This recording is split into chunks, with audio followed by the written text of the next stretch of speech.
El calor en la región oriental de Paraguay no era simplemente una temperatura, era una entidad física, un enemigo invisible que pesaba sobre los hombros. Tras el breve chaparrón veraniego, el bosque atlántico del Paraná comenzó a exhalar. El vapor subía desde el suelo, cargado de hojas en descomposición, creando una atmósfera espesa que se pegaba a la piel de Julián como sudor y barro. El termómetro rozaba los 40 grados Celsius. La humedad multiplicaba la sensación de asfixia, convirtiendo cada paso en un acto de voluntad pura. Julián sabía que el tiempo era un lujo. Antes de que anochezca, se repitió mentalmente mientras esquivaba una liana gruesa, armada con espinas, capaces de rasgar el cuero más duro. En la selva paranaense, la oscuridad cae como un telón pesado. Con ella, las esperas se vuelven sentencias de muerte. Los depredadores de carne y hueso salen a cazar,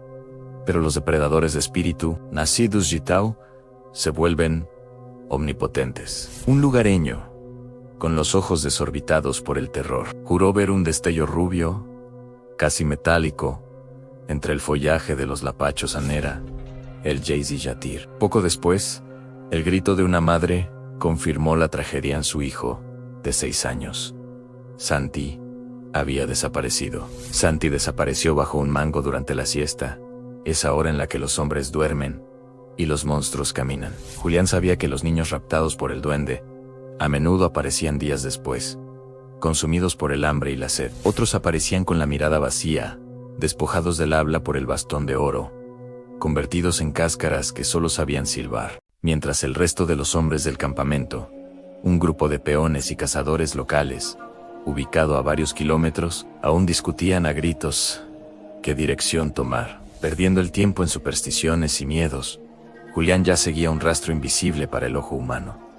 Él no buscaba huellas en el barro pegajoso, buscaba perturbaciones en la energía del bosque, una vibración discordante en la sinfonía de la naturaleza. Donde el Jayzi Jatere caminaba, la realidad se curvaba. Las flores se cerraban a su paso y el aire adquiría un sabor metálico, como el de una tormenta eléctrica. El recuerdo de Mateo lo golpeó de repente.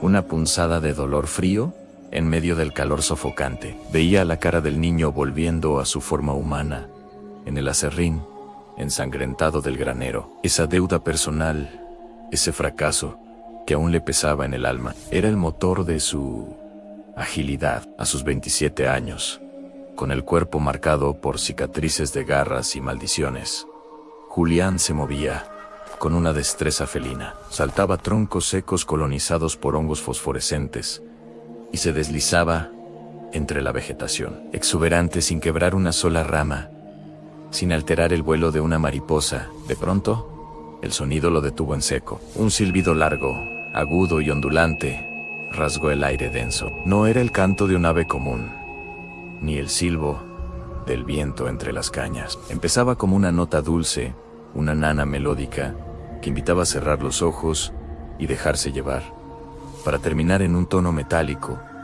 casi hipnótico, que parecía vibrar directamente dentro del cráneo, haciendo que los dientes dolieran. Era el llamado del secuestrador. Julián apretó los dientes, sintiendo la presión en sus sienes. «A mí no me vas a engañar, maldito», susurró, haciendo un esfuerzo consciente para no seguir la melodía. Se mordió el labio, hasta que el sabor de su propia sangre rompió el trance. Reconocía el juego. Apresuró el paso, casi corriendo ahora, con los sentidos agudizados al límite de la percepción humana. Tras atravesar un denso matorral de helechos gigantes que parecían reliquias del Jurásico, el bosque se abrió abruptamente. Julián llegó a un claro perfectamente circular, de unos 20 metros de diámetro. Era un lugar donde la vegetación se negaba a crecer. La tierra estaba pelada, de un color rojizo oscuro, como si hubiera sido quemada,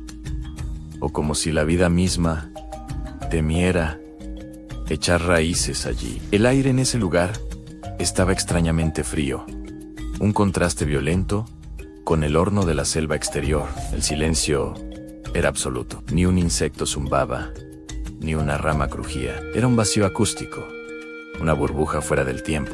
La atmósfera estaba cargada de una malevolencia antigua, un peso que oprimía el pecho de Julián. No veía nada a simple vista, pero su instinto le gritaba que estaba siendo observado desde todas partes y desde ninguna. Con un movimiento fluido y ensayado 1000 veces, Julián metió la mano izquierda en su morral de cuero y extrajo un paquete de tabaco fuerte, hojas negras y pegajosas, curadas al sol.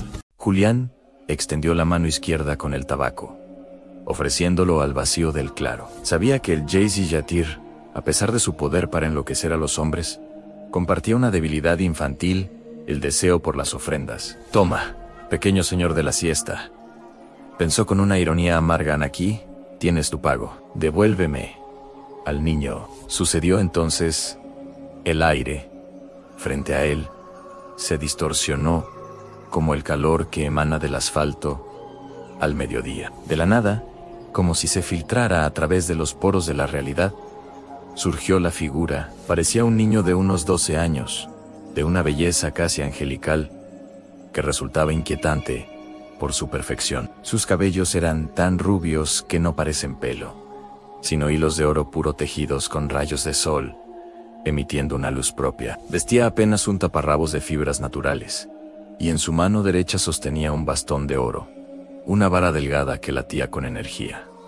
A su lado, el pequeño Santi permanecía de pie. El niño de 6 años estaba allí, pero su mente estaba en otra parte. Sus ojos estaban abiertos de par en par, pero las pupilas estaban dilatadas hasta borrar el iris, sumido en un trance profundo. El Jayzi Yatir le acariciaba la cabeza con una mano pequeña y pálida, como quien acaricia a una mascota o a un trofeo. Julián sintió una náusea de ira. Recordó a los otros niños, los que regresaban idiotizados, y supo que no habría misericordia. Sonrió, una mueca carente de cualquier rastro de alegría, y estiró más la mano con el tabaco. El duende, movido por su avaricia legendaria, inclinó la cabeza. Sus ojos eran claros, casi transparentes, carenchis y pupila humana. Se acercó con movimientos gráciles, casi flotando sobre la tierra roja, sin mover una sola hoja a su paso. El tiempo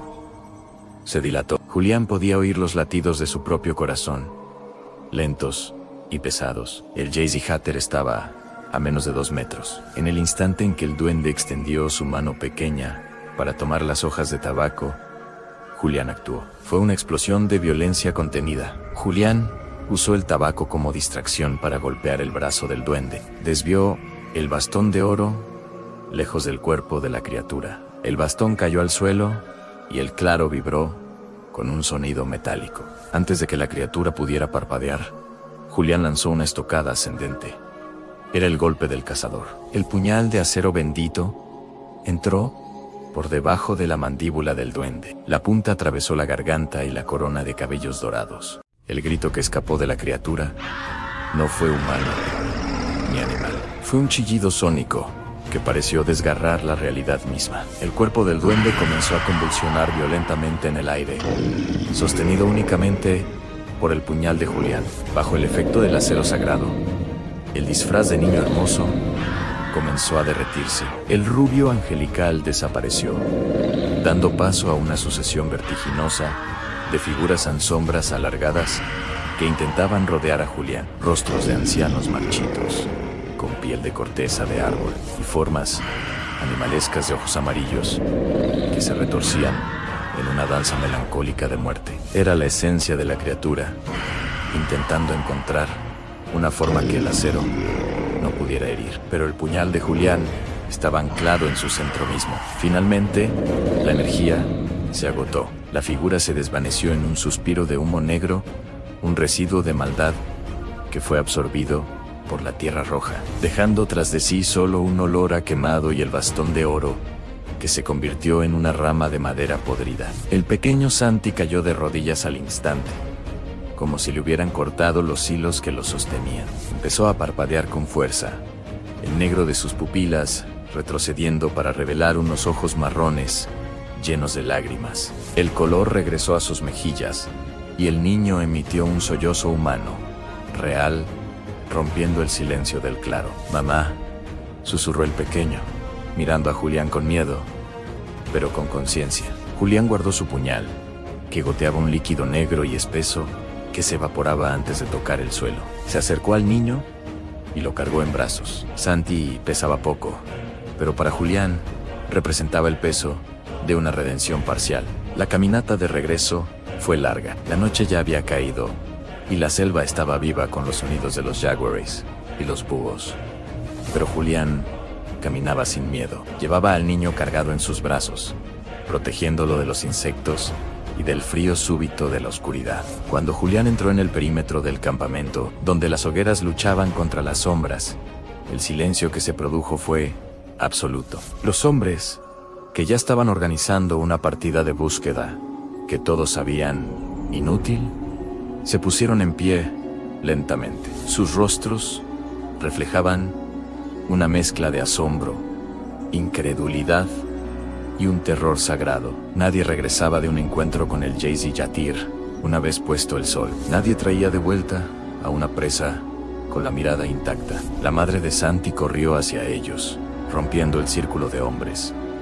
Julián le entregó al pequeño sin decir una palabra. El abrazo de la mujer y el llanto del niño fueron los únicos sonidos que rompieron la noche. Los lugareños miraban a Julián como si fuera un espectro, un ser que ya no pertenecía del todo al mundo de los vivos. ¿Cómo?, empezó a preguntar el líder del grupo, un hombre rudo que ahora temblaba. Julián no se detuvo a recibir agradecimientos ni a dar explicaciones. No buscaba gloria, ni monedas, ni el perdón de un pueblo que nunca entendería. Se dirigió a su pequeño fuego, recogió sus cosas y miró hacia el horizonte profundo, donde el bosque atlántico se fundía con el cielo negro. En su mente, el rostro de Mateo finalmente descansaba un poco, pero la imagen de Tao seguía ardiendo en su memoria. Uno menos, pensó Julián, mientras ajustaba la correa de su morral. Iré por ti, Tao, te encontraré, aunque tenga que quemar cada hectárea de este paraíso para desenterrar tu infierno. Se internó nuevamente en la oscuridad, dejando atrás el campamento y el alivio de una madre. El cazador de sombras no tenía hogar, solo una dirección.